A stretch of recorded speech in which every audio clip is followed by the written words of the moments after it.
आकाश में अपनी उच्चता का इतना दम हो गया है तुम्हें विंध्याचल। गुरु का उचित अभिवादन करना भी भूल गए। गुरु तुम्हारे सम्मुख हैं और तुम्हें प्रणाम करने में इतना समय लग रहा है। नहीं नहीं गुरुदेव, गुरु के अनादर की तो कल्पना भी नहीं कर सकता। आपका शिष्य विंध्याचल। मेरा दंडवत प्रणाम स्वीकार कीजिए गुरुदेव।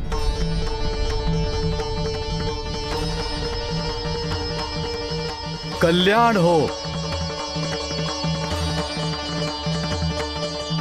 विंध्याचल, मैं जम्बू द्वीप के दक्षिण प्रवास पर जा रहा हूं। कुछ समय वहीं रहूंगा। मेरा आदेश है, मेरे लौटने तक तुम दंडवत अवस्था में ही रहोगे। मेरी आज्ञा का उल्लंघन नहीं होना चाहिए। आपकी आज्ञा शिरोधार्य है गुरुदेव। मैं पूर्ण निष्ठा से उसका पालन करूंगा। विंध्याचल को यह आदेश देने के पश्चात अगस्त्य ऋषि ने दक्षिण भारत के दंडका वन में अपना निवास स्थान स्थापित किया।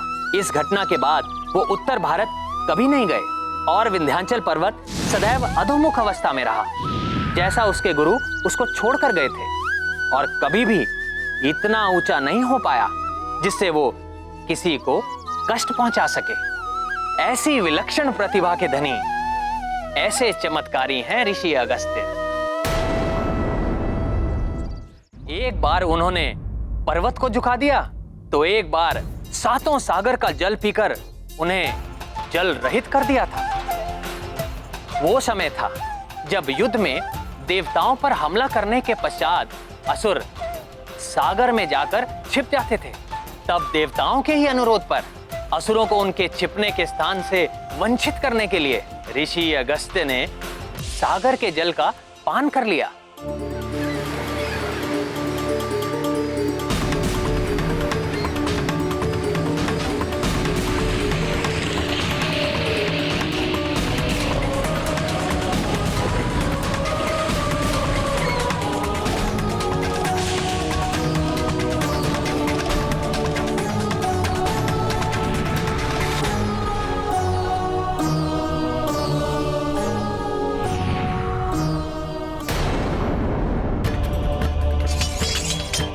फिर जब देवताओं का संकट टल गया, तब स्वयं ब्रह्मा जी के आग्रह पर ऋषि अगस्त्य ने सागर का जल लौटाया।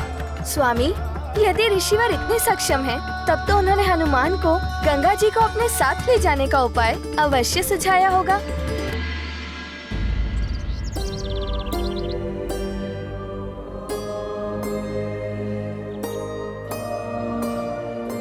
मात्र प्रभु प्रतिमा को ही नहीं, परम पावनी माँ गंगा की सहायता से तुम्हें संपूर्ण जम्बू द्वीप को सदा के लिए शुद्ध करना होगा हनुमान। परंतु ये हनुमान कैसे करेगा ऋषिवर? तुम्हें माँ गंगा को जम्बू द्वीप की अन्य सभी नदियों से जोड़ना होगा। परम पावनी माँ गंगा की पवित्र जलधारा यदि समस्त नदियों में प्रवाहित हो जाए तो उनका जल भी पवित्र हो जाएगा। परंतु इस कार्य की पूर्ति के लिए हनुमान को क्या करना होगा ऋषिवर? मैं अगस्त्य स्वयं तुम्हारा मार्गदर्शन करूंगा हनुमान।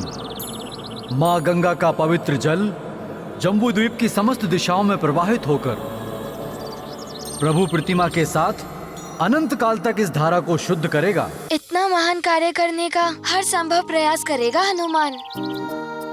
परंतु ऋषिवर, ये तभी संभव है जब मैं गंगा माँ को अपने साथ आने के लिए मना लूं। उसके लिए क्या करना होगा हनुमान को?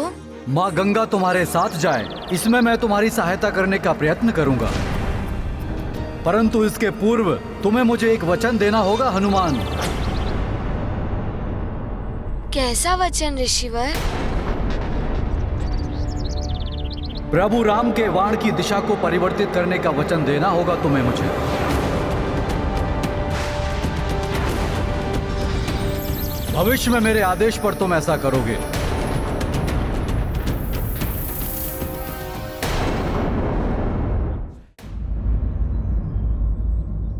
ये कैसा वचन है ऋषिवर? स्वयं के प्रभु स्वामी प्रभु श्री राम के बाण की दिशा को परिवर्तित करना, ये अधर्म नहीं होगा ऋषिवर?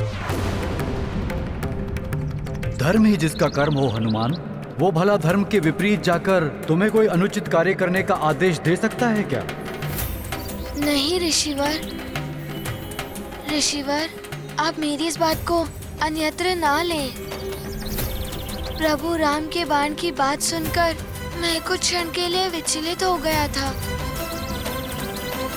हनुमान आपके पुण्य प्रताप एवं धर्म निष्ठा पर संदेह करने की धृष्टता कैसे कर सकता है?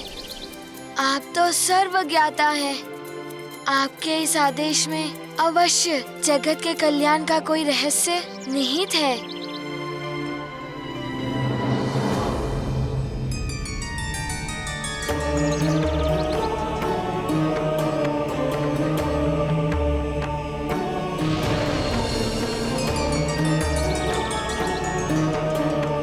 अब तुम मुझे एक वचन दो हनुमान।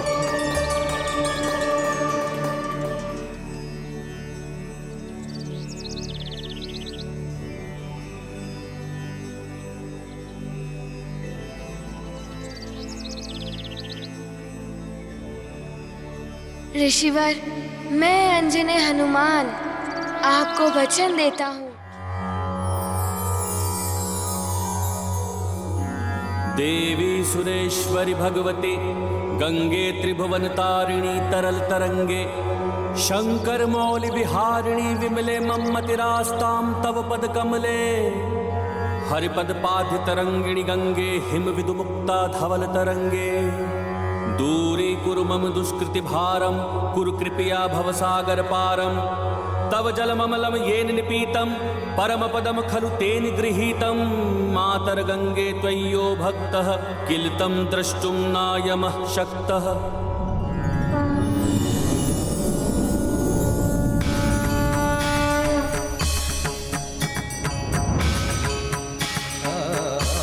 प्रणाम गंगा माँ। प्रणाम ऋषिवर। प्रणाम गंगा माता। कल्याण हो पुत्र हनुमान। माँ गंगे,